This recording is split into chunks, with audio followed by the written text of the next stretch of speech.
প্রিয় শিক্ষার্থীরা, আসসালামু আলাইকুম। আশা করি সবাই ভালো আছো। আজকে চলে আসলাম আর একটি নতুন পর্বে। এই পর্বে আলোচনা করব অধ্যায় 5 গাণিতিক বাক্যের 70 ও 71 পৃষ্ঠার অঙ্কগুলো নিয়ে আজকে আলোচনা করব। তো তোমরা অবশ্যই ক্লাসটি শেষ পর্যন্ত দেখবে। আমি তোমাদেরকে সহজভাবে বুঝিয়ে দেওয়ার চেষ্টা করবো ইনশাল্লাহ। তো চলো আমরা অঙ্কগুলো দেখি কি বলেছে। তো এখানে বলছে সংখ্যা রাশি দুইটি আলাদাভাবে হিসাব করে যথাযথ সম্পর্ক প্রতীক ব্যবহার করে তুলনা করি। অর্থাৎ সংখ্যা রাশি দুইটি, অর্থাৎ এগুলো এক একটা রাশি, এই সংখ্যাগুলোকে তুলনা করে আমাদেরকে যথাযথ সম্পর্ক প্রতীক বসাতে হবে। তো সম্পর্ক প্রতীক কোনগুলো বলেছিলাম, এই যে তোমার বড়, ছোট, সমান নয়, এগুলোকে বলছে সম্পর্ক প্রতীক। সম্পর্ক প্রতীক কয়টি? সম্পর্ক প্রতীক হচ্ছে 6টি। ঠিক আছে, সম্পর্ক প্রতীক 6টি। তো এখানে দেখো অঙ্ক এখানে যেগুলো আছে সেগুলো কিন্তু এখানে করে দেওয়া আছে। তোমাদের শুধু এটা বুঝিয়ে দিয়েছে যে কিভাবে এগুলো আসলো, কারণ পরের পৃষ্ঠা এগুলো তোমাদেরকে নিজেই করতে হবে। ঠিক আছে, তো দেখো এখানটা আমি তোমাদের সুন্দর করে বুঝিয়ে দেবো। এটা বুঝতে পারলে তোমরা এই 71 পৃষ্ঠার অঙ্কগুলো নিজেরাই অ্যান্সার দিতে পারবে। ঠিক আছে, তারপরও আমি করে দেবো, সমস্যা নাই। তো চলো আমরা দেখি। তো দেখো এখানে বলছে প্রথম সংখ্যা রাশি দেওয়া আছে 48 বিয়োগ 8 ভাগ 8। দ্বিতীয় সংখ্যা রাশি 48 বিয়োগ 8 ভাগ 4। তো আমরা এখানে জানি যে বন্ধনী থাকলে আমাদের প্রথমে বন্ধনীর কাজ করতে হয়। ঠিক আছে, তো প্রথমে আমরা বন্ধনী কাজ করব, তারপর পরে যেগুলো আছে সেগুলো। ঠিক আছে, তো এখানে যেহেতু করে দেওয়া আছে আমি তোমাদেরকে জাস্ট এখানে একটু শুধু বুঝিয়ে দিই। তো এখানে বলছে আমি প্রথমটি হিসাব করে 10 পেয়েছি। এ বলছে যে আমি দ্বিতীয়টি হিসাব করে 46 পেয়েছি। তো এখন এখানে কি সম্পর্ক প্রতীক বসবে? তো চলো খালি ঘরে সম্পর্ক প্রতীক বসাই। বলছে আমি সমান 9 বসিয়েছি, অর্থাৎ এ পেয়েছে 10, এ পেয়েছে 46। তাহলে অবশ্যই 10 আর 46 সমান 9, অর্থাৎ এ পক্ষটা সমান 10 পেয়েছে আর এই পক্ষটা সমান 48 পেয়েছে। কিভাবে দেখো, 48 থেকে যদি 8 বাদ দিই তাহলে 40 থাকে, 4 দিয়ে ভাগ করে 4 10 40। আর এটাকে যদি আমরা 4 দিয়ে ভাগ করি তাহলে 4 2 8, ভাগফল 2 থাকছে, 48 থেকে 2 বাদ দিলে 46 হচ্ছে। বুঝতে পারছো? তাহলে অবশ্যই 10 আর 46 সমান নয়। তাহলে 10 আর 46 যদি সমান না হয় তাহলে এ দুটাও সমান না। ঠিক আছে না? তাই এ বলছে আমি সমান 9 বসিয়েছি। তাহলে একটা কি ভুল আছে না সঠিক আছে বলো তো? একটা সঠিকই আছে, কারণ এ দুটা সংখ্যা তো সমান নয়। এটা সমান নয়, মানে এটাও সমান নয়। তার মানে সমান নয় সম্পর্ক প্রতীক দিয়েছে, একটা কি আছে? সঠিক আছে। এ আবার বলছে আমি বড় 9 বসিয়েছি। এ চিহ্নটার মানে কি? এটা বড় চিহ্ন, আর কাটিয়ে দিলে কি বলেছিলাম গত পর্বে, যে বড় নয়। তো বলছে যে আমি বড় 9 বসিয়েছি, অর্থাৎ বলছে যে এ 46-এর চাইতে এটা বড় নয়। তোমরা এটা বলো তো, এ ঠিক লেগেছে না ভুল লেগেছে? এও কিন্তু ঠিক লেগেছে। কেন?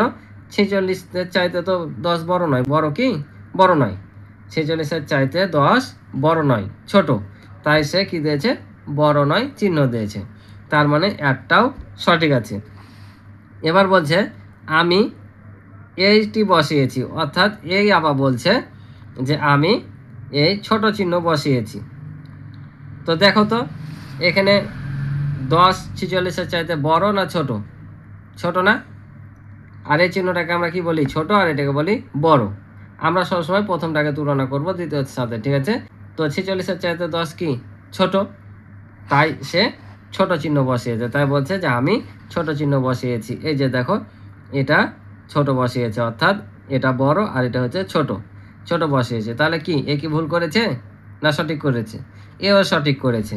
তার মানে আমরা দেখতে পাচ্ছি যে এই জিনিসটা আমরা সম্পর্ক প্রতীক বিভিন্নভাবে বসাতে পারি। ঠিক আছে, তার মানে একটাও রাইট, একটাও রাইট, একটাও রাইট, তিনজনেরটাই সঠিক। ঠিক আছে, তাহলে সম্পর্ক প্রতীক ব্যবহার করে দুইটি রাশির মাঝে সম্পর্ক স্থাপন করে গাণিতিক বাক্য তৈরি করা যায়। অর্থাৎ যে কোনো দুইটি রাশির মধ্যে এই সম্পর্ক প্রতীকগুলো বসিয়ে একটা কি করা যায়? গাণিতিক বাক্য তৈরি করা যায়। এখন বলছে খালি ঘরে গাণিতিক বাক্যের বর্ণনা লিখি। এতে দেখো গাণিতিক বাক্য দেওয়া আছে আর গাণিতিক বাক্যের বর্ণনা আমাদের এখানে লিখতে হবে। একটা লিখে দেওয়া আছে ওদের উদাহরণ হিসাবে, যে 6 যোগ 2 সমান 8। এখানে বলছে 6 ও 2 এর যোগফল 8 এর সমান। তার মানে কি বলছে? যে এখানে 6 আর 2 যদি যোগ করি তাহলে 8 এর সমান। তাই 6 ও 2 এর যোগফল 8 এর সমান। এখন এটা কি বলছে? তাহলে এটা আমরা লিখবো যে 3 9 এর চাইতে কি ছোট, তাই না? তাহলে আমরা এখানে লিখবো যে 3 কমা দিয়ে 9 এর চেয়ে কি ছোট।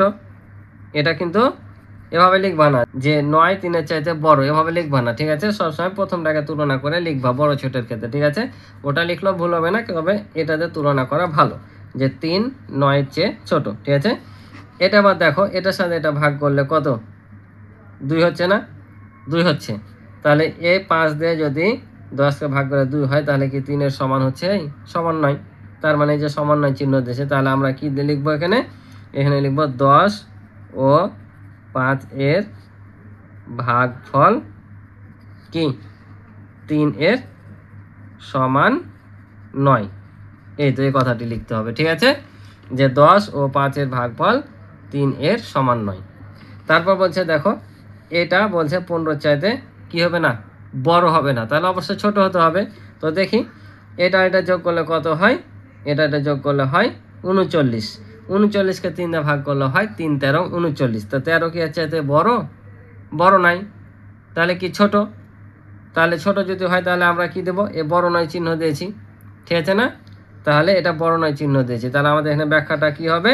তাহলে এখানে লিখব 28 ও 11 এর যোগফলকে 3 দ্বারা ভাগ করে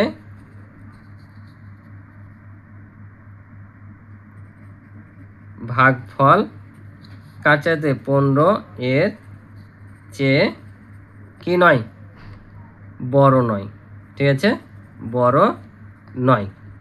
এই তো তোমরা এটা বুঝতে না পারলে আবার শুনে শুনে লিখে নিবা, যেহেতু একটু দাগের ওপর হয়ে গেলো, যে 28 ও 11 এর যোগফলকে 3 দ্বারা ভাগ করে ভাগফল 15 এর চেয়ে বড় নয়, ঠিক আছে। এটাই ছিল ব্যাখ্যা, আশা করি তোমরা বুঝেছো। এবার দেখো পরের পৃষ্ঠায় অঙ্কগুলো, এখন আমরা যে আলোচনা করলাম এতক্ষণ পর্যন্ত, ওই আলোকে এই উত্তরগুলো আমাদের এখন করা লাগবে। হচ্ছে ডান পক্ষ বাম পক্ষ আলাদাভাবে হিসাব করে খালি ঘরে প্রতীক বসাই, অর্থাৎ এটাকে বাম পক্ষ এবং এটাকে ডান পক্ষ আলাদাভাবে হিসাব করে আমাদের কি করতে হবে, এখানে খালি ঘরে প্রতীক বসাতে হবে, ঠিক আছে। যা আসবে তা আমাদের প্রতীক বসাতে হবে। তো চলো এগুলো আমি খাতায় করে দিই তোমাদের কিভাবে করতে হবে। তাহলে দেখো অঙ্কটা আমি উঠিয়ে নিয়েছি, তাহলে এই পক্ষটাকে বাম পক্ষ লিখবো আমরা। তাহলে বাম পক্ষ লিখে এটা উঠিয়ে যদি নিই, তাহলে আমরা এখন এটা ক্যালকুলেশন করব। তো আমরা সবসময় প্রথমে জানি যে হিসাবের অঙ্কে বা সরলের অঙ্কে কিসের কাজ করতে হয়, সবসময় ভাগের কাজ আগে করতে হয়, তারপর গুণের কাজ, তারপর যোগ বিয়োগের কাজ। যদি বন্ধনী থাকে তাহলে বন্ধনী কাজ আগে, তারপর ভাগ গুণ, তারপর যোগ বিয়োগ। তো এখানে তো ভাগ নাই, তাহলে গুণের কাজটাকে আমরা করে নিব। তো এখানে 7 আছে, 7 থেকে যাবে, যোগ আছে, যোগ দিব। আর এ দুটো যেহেতু গুণ অবস্থায় আছে, তাহলে আমরা কি করব, গুণ করে নিব। তাহলে 3 6 18। এখন যদি আমরা যোগ করি এটা আর এটা, তাহলে কত হচ্ছে 25, ঠিক আছে। এটা বাম পক্ষে গেল, এবার লিখব ডান পক্ষ, ঠিক আছে। তো ডান পক্ষ কত আছে, 7 যোগ 3 গুণিত হচ্ছে 6। তাহলে আমি কি বললাম যে প্রথমে আমি কি বললাম যে প্রথমে কার কাজ করা লাগে, বন্ধনী থাকলে বন্ধনীর কাজ। তাহলে বন্ধনী যদি কাজ করিনি তাহলে কত হবে 10, আর এখানে গুণ 6 আছে, গুণিত 6 বন্ধনী উঠে যাবে যোগ করার পর, ঠিক আছে। তাহলে 6 10 60। তাহলে বলো তো এখানে কোন চিহ্ন বসবে? এখানে আমরা কিন্তু অনেক ধরনেরই চিহ্ন বসাতে পারবো। আমরা ইচ্ছা করলে এটা ছোট চিহ্ন দিতে পারি, আবার বড় নয় চিহ্ন দিতে পারি, ঠিক আছে না, আবার সমান নয় চিহ্ন দিতে পারি। তো আমরা কি চিহ্ন দিব, আমরা সমান নয় এ নয় না, যে আমরা সরাসরি এখানে ছোট চিহ্ন দিয়ে দেব, ঠিক আছে। যে এভাবে, যে যেহেতু 25 ছোট কার চাইতে 60-এর চেয়ে, ঠিক আছে। এখানে কিন্তু বিভিন্ন রকম চিহ্ন দেওয়া যাবে, ঠিক আছে। এখানে এই চিহ্ন দিয়ে কাটিয়ে দিয়ে বড় নয় চিহ্ন দেওয়া যাবে, সমান নয় চিহ্ন দেওয়া যাবে, কিন্তু এটাই দিলে আমি মনে করি বেটার হবে, ঠিক আছে। এখানে মধ্যে ডান পক্ষ ও বাম পক্ষ আলাদাভাবে হিসাব করে খালি ঘরে প্রতীক বসে, তো আলাদা তো আমরা করলাম। তাহলে এখন বসাবো যে অতএব, তাহলে এটা উঠিয়ে ফাঁকা ঘর উঠিয়ে তাহলে কি চিহ্ন দিব, এই যে চিহ্ন দেবো, ঠিক আছে। কারণ এটা চাইতে এটা বড়, ঠিক আছে, আর এটা চাইতে এটা ছোট, তাই ছোট চিহ্ন দিয়েছি। আশা করি বুঝেছো। তো চলো পরেরটা করি। তাহলে দেখো এটা আমরা কিভাবে করব, তাহলে এখানে আমরা কার কাজ আগে করব, আমরা যোগের কাজটা আগে করে নিই, বা এটাও করতে পারো ইচ্ছা। তো দেখো এটাও যোগ আছে, এটাও যোগ আছে, তাই কি না। তাহলে এই দুটো আমরা আগে যোগ করে নিব, কারণ এই যে এটার সামনে যোগ আছে, এটার সামনে কিছু নয়, মানে এটা হচ্ছে যোগ সংখ্যা। তাহলে 52 আর 13 যোগ করলে হবে 65 আর বিয়োগ হচ্ছে 15। ঠিক আছে, তাহলে 65 থেকে 15 বাদ দিলে, 5 থেকে 5 বাদ দিলে 0, এটা থেকে এটা বাদ দিলে হচ্ছে 5, অর্থাৎ 50। তোমরা যদি এখানে এটা আগে বিয়োগ করে নিতে তা হতো, যেটা থেকে এটা বিয়োগ করার পর এটা যোগ করতাম, তারপরে একই আসতো। ঠিক আছে, তারপর এটা কি হয় দেখি। তাহলে প্রথমে বন্ধনীর ভিতরে কাজ করব। তাহলে 15 থেকে যদি 13 বাদ দিই কত, 2, তাহলে বন্ধনী উঠে গেল। তারপর 52 থেকে যদি 2 বাদ দিই তাহলে হচ্ছে 50। তাহলে দেখো এবার 50 আর 50 কি সমান না? তাহলে অতএব 50 সমান 50, অথবা এখানে লিখতে পারতাম বাম পক্ষ সমান ডান পক্ষ। ঠিক আছে, তাহলে আমরা দিব যে অর্থাৎ এটা উঠাবো সম্পূর্ণটা, এই যে সম্পূর্ণ উঠে নিলাম। তাহলে কোন সংখ্যা, তাহলে কোন সম্পর্ক প্রতীক বসবে? এই যে সমান বসবে। ঠিক আছে, আশা করি বুঝেছো। তো এবার দেখো আমি নিচে দুইটা করি, বলছে খালি ঘরে যথাযথ সম্পর্ক প্রতীক বসাই। এখানে কি সম্পর্ক প্রতীক হবে সেটা আমাদের বসাতে হবে। সেম ওভাবেই অঙ্কগুলো করা লাগবে। ঠিক আছে, বাম পক্ষ ডান পক্ষ লিখে। তো চলো তোমাদের করে দিই। তাহলে দেখো এটাও সেমভাবে করব। এটা জাস্ট বিয়োগ দেওয়া আছে, আমরা বিয়োগ করে নিব। তাহলে এখানে 1 10 ধরলাম, 12 থেকে 5 বাদ দিলে 7, এখানে 1 দিয়ে দিলাম, তাহলে 7 হলো। 14 থেকে 7 বাদ দিলে 7। এটা আমরা যোগ আছে যোগ করব, তাহলে যোগ করলে 9, আর এটা যোগ করলে হয় তোমার 6। তাহলে দেখো 77 বড় না এটা বড়? 77 বড় না? তাহলে আমরা লিখবো যে অতএব 77 বড় হচ্ছে 69-এর চাইতে। তাহলে অতএব আমরা কি দেব যে 142 বিয়োগ 65, তাহলে এখানে কি চিহ্ন হবে? বড় চিহ্ন। 57 যোগ হচ্ছে 12। বুঝতে পারছো? তো আরেকটি অঙ্ক আছে, কি আমরা দেখি। তাহলে দেখো পরের অঙ্কটা, এটা একটু তোমরা ভালোভাবে মনোযোগ দিয়ে বোঝার চেষ্টা করবা যে কীভাবে করছি, কারণ বাম পক্ষটা সহজভাবে হয়ে গেল, এটা একটু অন্যরকম আছে।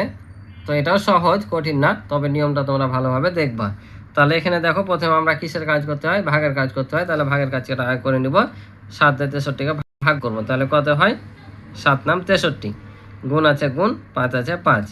এখন এই দুটা গুণ আছে, গুণ করে দেবো, 5 নাম 45। ঠিক আছে, এবার দেখো ডান পক্ষে এবার ভাগের কাজ আছে, তাই কি না? তো 7 দিয়ে কি 5কে ভাগ করা যায়? ভাগ যে করা যাবে, কিন্তু কি চলে আসবে?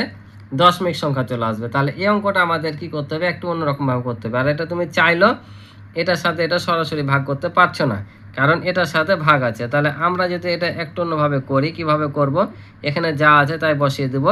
এটা আমরা জানি যে কোনো সংখ্যা যদি ভাগ থাকে, ভাগ করে সেটাকে গুণ করা যায়। কিভাবে? এভাবে গুণ করে নিতে পারবো, কিন্তু এখানে একটা শর্ত আছে যে এখানে যে ভগ্নাংশটা থাকে বা সংখ্যাটা থাকে, সেই সংখ্যাটা কি হয়? উল্টে যায়।